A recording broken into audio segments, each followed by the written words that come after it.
Hello, ladies and gentlemen, and welcome back to the 16 Bitchin' Podcast, part of the Retro Refresh family. And who are the members of that family? There's Chronic Spartan, Do You Nerd, Gaming Off the Grid, Retro Gamer Boy, Telesplash Gaming, The Button Bashers, The Nerd Layer, and yours truly, SEGA HEAD. Woo, yeah, I'm there as well. We are the retro of the retro-esque. I hate that word, it's overdone to fuck. I used to think the word retro was cool, but my god, it's overused. It pisses me off, really does. Anyway, how are you all? Are you happy? Are you ready for this? Are you at work? Are you bored? Are you pissed off? Are you sick of the shit that people keep asking you to fucking do? Well, I'm here to try and help take your mind off it for a little bit. I'm gonna fucking try anyway. By talking about video games and rando shit. We all like a bit of rando shit. Would you like to know some rando shit? Right, get ready. Open your ears. Listen to this. Are you ready? Are you ready? Listen. You couldn't hear anything, could you? The game chair, the creaky fucking game chair that I've had for the longest time is in the bin. Actually, when I say the bin, it ain't. The damn thing has been creaking and breaking forever. The other day after the Live at the Arcade live stream with Retro Gamer Boy, I had taken the thing out of the office area, flipped it up, had a look at it to find out it had snapped at the welding. It wasn't even something I could tighten or adjust. No, the welding, where metal met metal and been welded together, had fucking broken. It's like, shit! This thing is literally about to go, and I'm going to fall flat on my back and probably break something behind me and something that is me. This thing's dangerous. Let's bin it. Or rather, let's be lazy, put it outside, and see if any pikeys nick it. Well, they did. As soon as I woke up in the morning, oh, it's gone. I honestly expected to see some stupid kid that had taken it, gone to the edge of the hill, because I live on hill/mountain, and see a corpse at the bottom with a chair on it. Didn't see one. Maybe he went down the other side. Hopefully so, and that he's dead. There's a lot of little shits around my area. I fucking hate other people's children. They suck! And I now have a new gaming chair, which I bought off a student. Can you believe it? Sad as you like. But it's alright. It's not fancy, but it's sturdy. That's the main thing. Needed a sturdy game chair. So there you are. That is the kind of bullshit that I talk about at the start.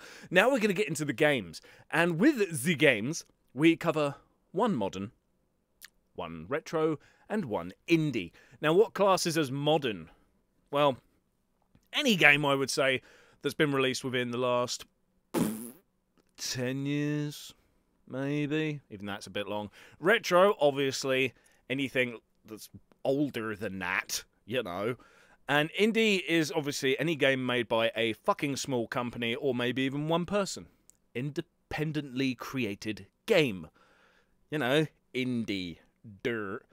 And for today's modern game, I'm going to cover one that... Well, let me put it this way. I normally wouldn't do this. When I talk about a game on this podcast, it's one I've played a fair bit about. Obviously, if I'm interviewing someone, it's them. It doesn't matter if I've played it. It's them talking about their chosen games. But when it's just me, it's a game I've played a lot of. This is not a game I've played a lot of.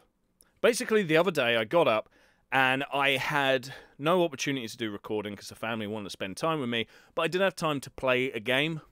So I was looking through all the ones that I've had for ages that have been unplayed, thinking, I need to play one of these. Get them out of that fucking cellophane, for one thing.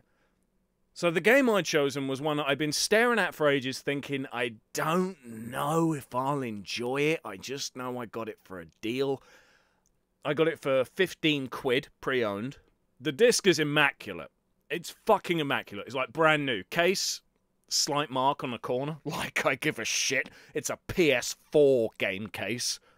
10 a penny, you know, don't care. But this game is one that friends have got, but at the same time, I've never heard them friends really talk about what it plays like. So I thought, I'm going to go for this. I'm just going to try it. I'm going to try Dragon Quest XI.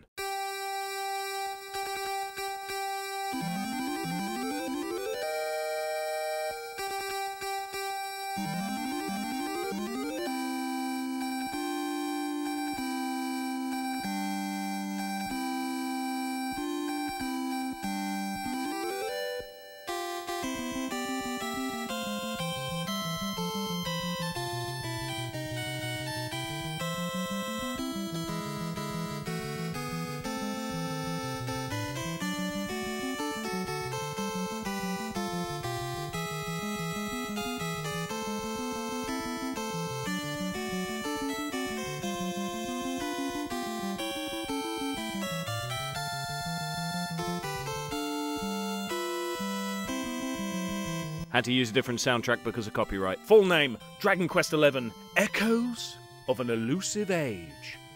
Which is a bit of a weird name. But whatever, it's different from the norm, innit? So, what is Dragon Quest? Well, if you grew up in the many years ago with your Dragon Warrior, it's that. Dragon Warrior is Dragon Quest. But if you're Japanese, then it's always been Dragon Quest, so I guess that doesn't matter. Shut up, Tom. This is an RPG in the old school styles where you run around, you find a monster, and you go into a turn-based battle bollocks. Turn-based stuff is kind of hit and miss. In some games, I find it to be quite fun, and I can continue playing it and enjoy it. Other games, goes on too fucking long, it's too fucking tedious, nothing grips me long enough, I end up stopping playing the game just because there's not enough there to keep me entertained. Turn-based games, the battles have to be fun for the longest periods of time, and that's quite a lot to ask for, really, these days. I know it is, but Dragon Quest XI, I was fondly surprised, because I was a couple of hours into it before I realised they haven't shoved too much fucking battling down my throat, which is good, because the only other Dragon Quest I've played is one that was on 3DS. It was also on PS2. I'm afraid I've forgotten the number right now, so I won't say because I'm probably wrong. I think it's 7 or 8, but I could be wrong. And the other one is the original one on NES, because morbid curiosity, I had to try it. Funnily enough, if you would like a full review of that, the original one on NES, the first episode of the 16-Bitchin podcast covers that. And when I say the first one, I don't mean episode 1. I mean the prototype episode that you cannot listen to on YouTube because it was released on all other podcast media thingies with your iTunes and your Spotify and all of that shit. But it didn't come out on YouTube because at that point I didn't know people wanted this podcast to have a video format. So if you want that review, you won't find it on YouTube, I'm afraid. Sorry, you'll have to check one of them places. But you can go back and see how the podcast started, so I guess that might be of some interest to you. But this Dragon Quest was also released on the 3DS. The PS4 and the 3DS. That seems like quite a jump. I didn't know there was one on 3DS. I might have to look for that and see if I can get a deal just so I can compare the differences. I think that'd be quite interesting. Also, I didn't know this. It was one of the first games announced for the Switch. Was it? I don't remember that. I remember Breath of the Wild and Octopath Traveller. And the funny thing is, I was most excited for Octopath Traveller, which turned out to be shit. Maybe one day if I cover bad games again on this podcast, I might cover that one because I feel like it deserves to be slagged off. I mean, there's not enough people slagging it off. There's too many people going, oh, well, it would be good if you look past this. Well, if you look past anything, it's different, innit? Just look at it for what it is. Bollocks is what it is.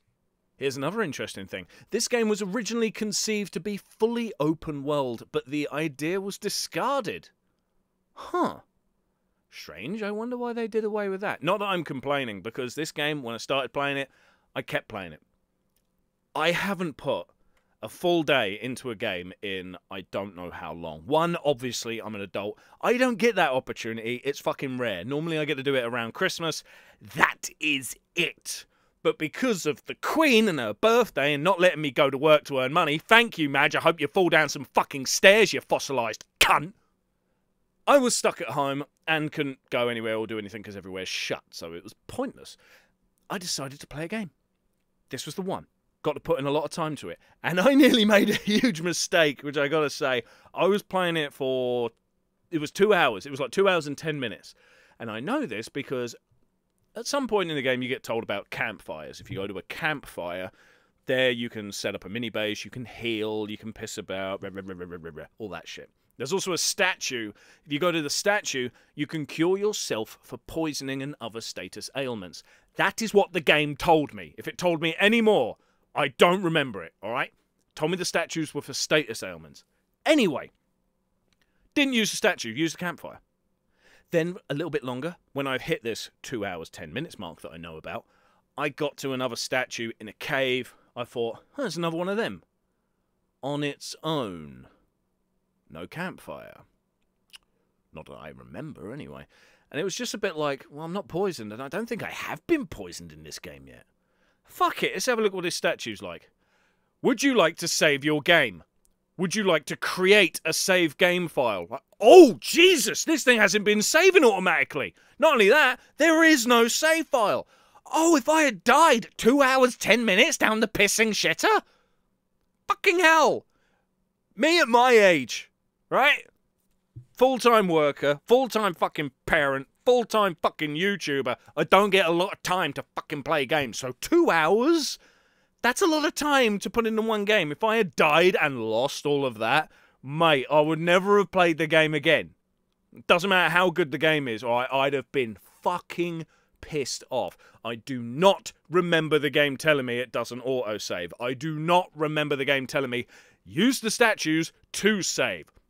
I was pissed, but relieved. Even more relieved, because as soon as I did that bit, I thought, okay, right. Phew, thank God I found out about that, eh? Thank God I found out about that. What's in this cave? Oh, it's a fucking dragon! A big-ass dragon. Thought, oh crap! A boss! Jesus, I saved at perfect timing. Turns out it wasn't a boss, but it was a very you could die right here kind of thing. Alright, I don't want to ruin it, but dragon... Hit the microphone, sorry.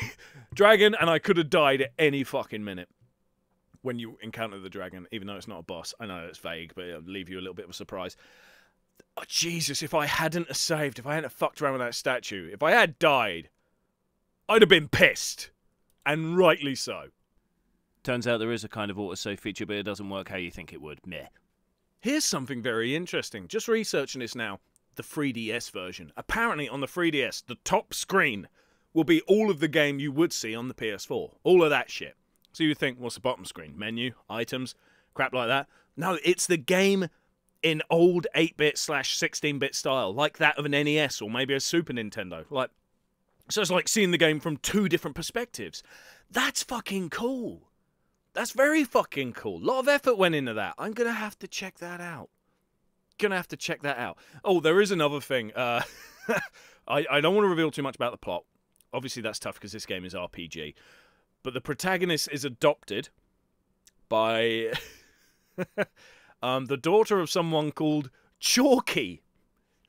When I saw that, I was like, really? You call him Chalky? It's a white person, a big fat white guy. It's like, but Chalky, that's a very racist term in UK. So when I saw it, I just laughed and thought, fucking hell, I think someone fucked up there. You can't go around calling people that anymore. No, whoa, no. Danger. In terms of reception, it's done fucking awesome. The PS4 is 86 out of 100. That's from Metacritic. PC, 80. Nintendo Switch has got 91. The Switch has got very high reviews. Yet the funny thing is, it doesn't look like Metacritic have reviewed the 3DS one. The Xbox One, PS4, Nintendo Switch, PC, PS4. Not 3DS. I don't think I mentioned that they did, but whatever. Famitsu gave it a 40 out of 40. So Japan obviously thinks this game is the tits and it's perfect. Fine and fair enough. This is a very Japanesey game. I'm not surprised they wanted that. The game has also been nominated for a lot of stuff.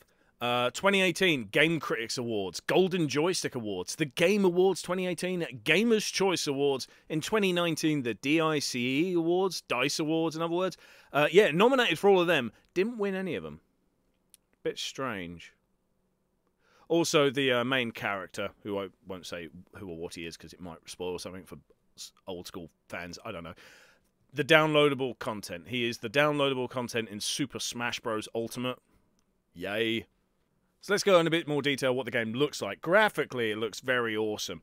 The anime style is typical to Dragon Quest. It's Dragon Ball Z looking. So it's all anime, but their eyes look slightly derpier than standard anime, is the best way I can put it. It looks a little bit derp, but it's fine. It's cool. It's quite interesting. The enemies you battle throughout, they have quite creative name. Creative? Is that a word? No, it isn't. Quite creative words and names. For instance, one of the monsters you fight, right? Now, bear in mind, what sets Dragon Quest apart from, say, Final Fantasy is that its enemies, its mobs, its standard battle things that aren't bosses tend to be a bit sillier and more light-hearted, but that's fine because it keeps me entertained because it's different. All of the Final Fantasy stuff is quite serious. All of the Phantasy Star stuff, majority-wise, is quite serious. Dragon Quest is more lighthearted, and I like it for that, because one of the enemies you fight is a giant cucumber holding a spear, and it's called, I shit you not, the Cruel Cumber. Ah ha ha ha. There's loads of that kind of bullshit humour, but because I'm an old man and I like dad jokes, it's actually quite brilliant. Trust me, there's a load of shit like that. There's a rabbit that's a unicorn. It's called a bunny corn, although, you know, a lot of thought would have gone into that one. Cruel Cumber's much better. And also, this is a very important thing. If, like me, you don't have a lot of time and you can lose your attention to big games like this quite easy, here is the great thing that I'm loving, all right? Yes, it's an RPG. There is a fair bit of text to read, but there is more spoken word than there is text. Normally, we got like 90% text, fucking 10% of an actor speaking doing audio work. Obviously, this is why I like the Soul Reaver series, because there's no fucking text and it's all spoken word. In this, it's not all spoken word, but a hell of a lot of it is, and only a little bit in text. And that's great, because there's voices and character development that gets portrayed through these, what do you call them? I'm having a brain fart. Vocal actors, audio dubbing bastards. Fuck! I've forgotten the name of them. Voice actors, fuck it, whatever that is. You know, that job that I really, really want, and I shit you not, I really, really want it. It's my dream job. I can't word. Slap myself. Ow. My dream job is to do audio work for game companies, Audible, books. I would love to do that. I would love to do voiceover work for it. Voiceovers! Is that the name of it? I'm having such a brain fart today. Such a brain fart. I'm only 17 coffees in. Nearly didn't say coffees properly. Tacky teeth. Anyway, the voice actors within this game, Dragon Quest XI, they do a fantastic job.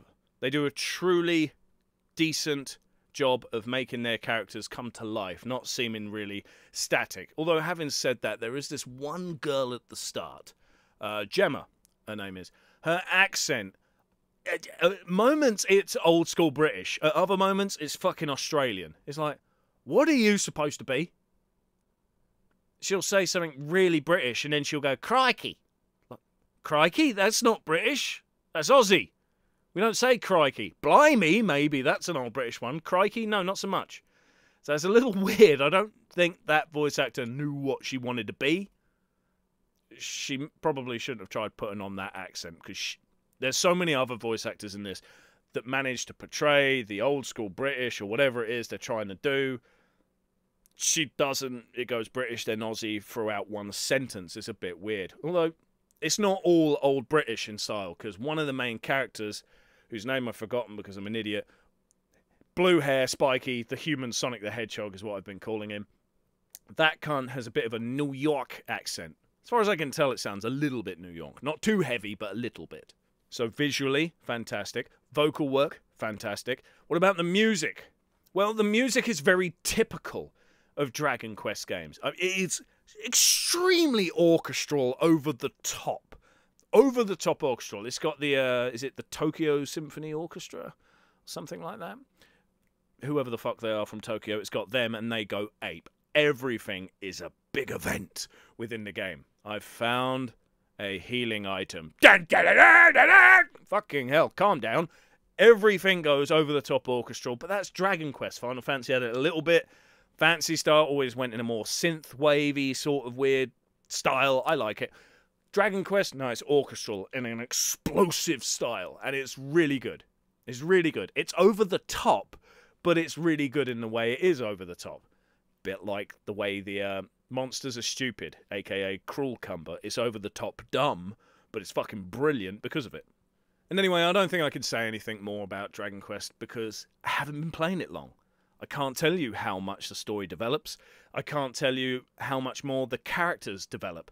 I can't tell you anything more about that because I'm still playing it, and I don't want to lie and make it up. I'm just saying I've only been playing it a few hours, and I'm thoroughly enjoying it and can't wait to play more of it. The shitter is I can't do any more of that today because I got so much YouTube stuff to do. Then I've got to go to a family event where, honestly, I hope someone shoots me in the face just so I haven't got to experience the entire fucking thing. God, I hate people. And now we move on to our retro game. Now, this is one I had promised to do last week. I apologise for not doing it last week. Honestly, I got the chance to record. I went all out. I kept changing my mind about what games to talk about. And it just flew out of my head. I completely forgot. I'm sorry, Daniel. I said I would do it. I'm doing it now. We are covering Asterix on the Master System.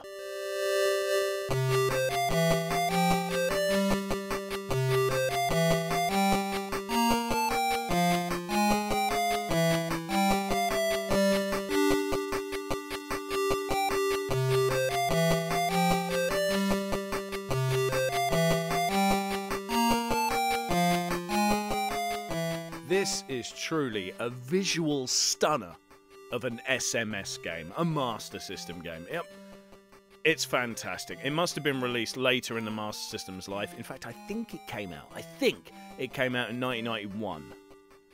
So not that late, but still pretty late, if you think about it. The gameplay is that of a standard platformer, but not too standard. You don't just jump on your enemies, you have to jump and punch. You do a bit of a DuckTales. But that's not all. You can also go up and swat your enemies. If you play as Asterix, when you jump and then press your attack to land on someone, he points his fist down to punch them in the skull, I guess. If you play as Obelix, the fat guy, then when you jump, instead of jumping and fist down to punch them, it's jump and land on them with your big fat ass. It works. This game also has an intro story. A story at the start in an 8-bit game. Now, there was only a few games that did that on the NES and probably even less on the Master System. But this one does it.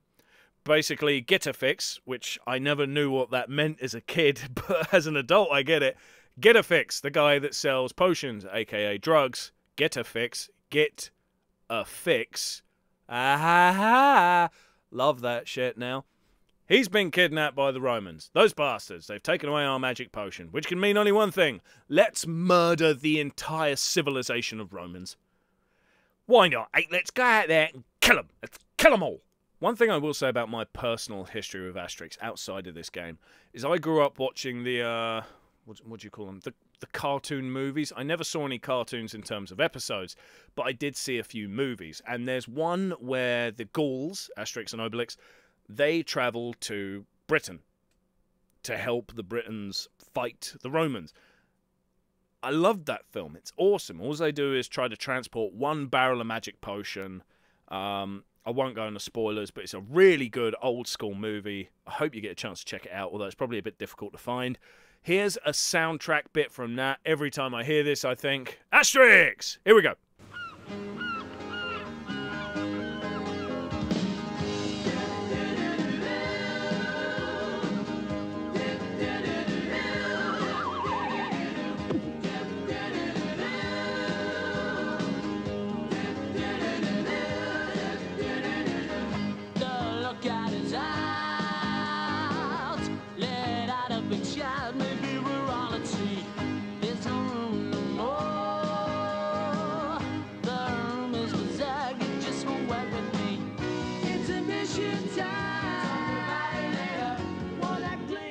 I had to play that. That's awesome. It takes me back. I love that film. I've seen other Asterix films. There's, is it the 12 Tasks of Asterix?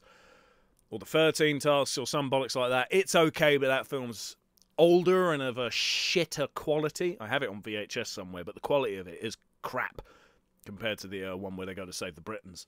Also, I have noticed that I've gone off track a little bit. I tend to do that. So let's see what it says on Wikipedia for Asterix, the 1991 video game. I got the year right. Holy shit. Asterix is a 1991 platform game for the Master System. It is based on the comic book series Asterix and is part of a series of games based on the franchise. Yes, funnily enough, there are 3 Asterix games on the Master System. One that is tons of fun. This one. One that is alright, but it ain't great. That's The Secret Dewberry. I forget the full name. And there's another one that's quite rare and expensive. I don't have that one yet, and it pisses me off no end. I need it. I do need it. Asterix is a typical side-scrolling platform game where either Asterix or Obelix must navigate through each stage. In most stages, the player must locate a key that will open a door at the end of the stage. Some stage, a boss may be defeated to complete the stage, and blah blah blah. The game is broken up into 8 different areas, with between 1 to 3 stages each area. Player starts 3 lives, 3 health points, blah blah blah, fucking blah. So typical in platformer description there. It's got what it calls 1 to 2 players, but it's 2 players as in, when this player dies, it's your turn. That doesn't seem very different to just fucking 1 player in the passing controller to me. It's always felt a bit stupid when they do it like that. There is also a bonus stage, but I don't think I've ever got there. You have to collect 50 bones. The bonus stage is played by Dogmatics, the fucking little white dog. In that stage, you must jump from bubble to bubble, popping each bubble along the way. A red bubble requires Dogmatics to jump on the bubble just once.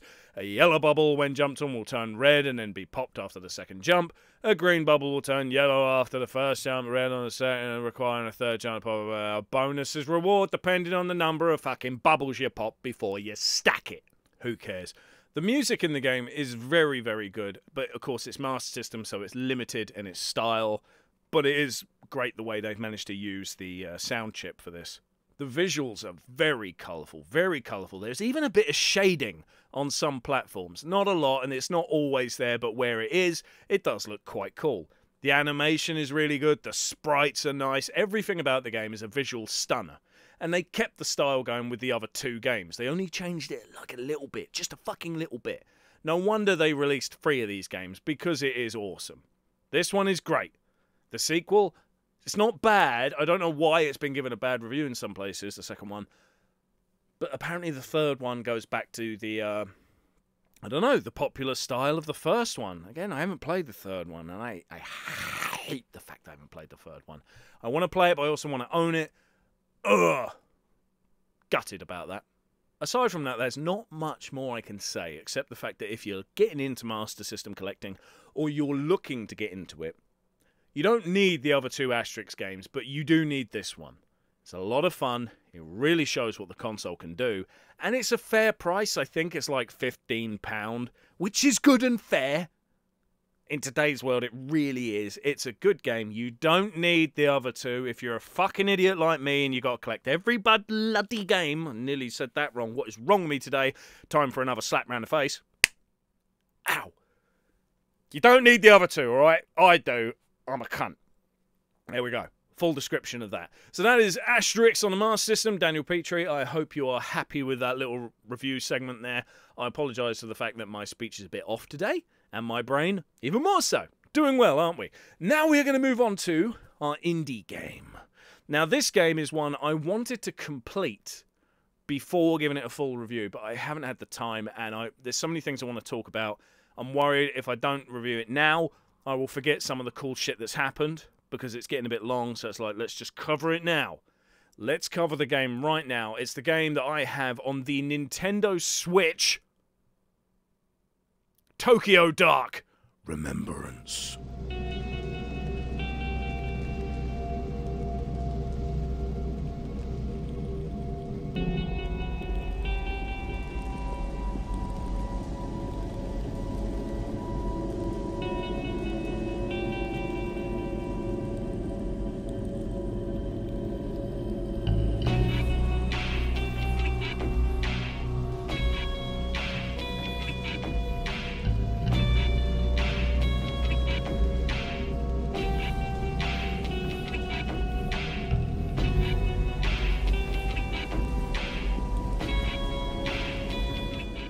Now, Tokyo Dark Remembrance isn't always called Tokyo Dark Remembrance. It was originally released as Tokyo Dark. Then when it was eventually re-released on the Switch, we got it renamed to Remembrance for some fucking reason. Maybe we'll find out about that during the research we do right here, right now. Fuck it. But the game is a point-and-click adventure. Don't be put off. I know, point-and-click adventure. You think, fuck that. No, I normally would think fuck that, but this one, anime in style, alright? You are a police officer. Your name is Ayami. I probably pronounced that wrong. Apologies, I'm trying my best here. But you also have to keep tabs on Ayami's mental state. In this game, there are multiple endings, multiple paths. You can go fucking insane. And the main job is obviously to avoid that. The story will throw you in situations where you have the ability to determine the life or death of another character. If you do well, obviously, they live. If you fuck it and pick the wrong choices, they're so doomed, and your insanity will obviously take a bit of a plummet. The idea is to get to the end, staying sane, solving the case. Because, of course, there's a big case to this. I can't give away too much, but I'll give you a little taster. Alright? Ayami's partner, both her partner that she's dating and her detective partner, whatever, he is kidnapped by a girl that you had killed before he was kidnapped. How has that happened? The insane girl is all gothed up. Typical anime. There you go. She keeps asking for the mask. She needs the mask. I hear it calling. I need to escape the dark. I can't get away from the dark. I need the mask. Ayami tries to calm the girl, tries to help her out. But does she? Or does her partner die? Or does her partner live? Don't know. Not telling you. Because I can only tell you how it went when I played it. And even then, I ain't going to tell you. But I will tell you, the story's a bit fucked up. And that's what's kept me playing it. It's a bit bonkers at times. It really is insane. The story development's really good. The character development with Ayami is awesome. I mean, her sanity. It's fucking hard keeping her sane. It's not easy. It's not a case of, oh, I fucked this game several times and I keep trying. Maybe you're like that, but me, I'm on my first playthrough and I'm giving it my all to keep her mentally sane, which is hard for me to do because I don't quite know what that's like anyway. Anyway, it says here, during the exposition, Ayami falls victim to workplace drama, a steady mental decline, and an obsession over the events surrounding her partner's disappearance. She also comes into possession of a mask that through events that are spoilers for the story. So I can't go into it. I don't want to spoil anything. I'd love for you to try this. Yes, the game's point and click, but you do get to move your character about. It's quite visually appealing to look at. It's all 2D. There's no 3D shit. It's a little bit visual novelish. In fact, it's a lot visual novelish. I'm now at a stage where I'm having to read a lot. I'm not doing a lot, which is annoying. This is why I decided I have to talk about this now or I'm going to forget all the cool shit. There's some really fucked up stuff that happens. Really fucked up. Some of the ways people can die. Remember, you don't have to have everyone fucking die. Some people can live. It's just, I won't lie, not everyone's lived with me playing it. I've made a few fuck-ups. But I'm not going to restart the game because of that. I want to see how I do the first time. You also get this unique menu. I think it's called the spin menu.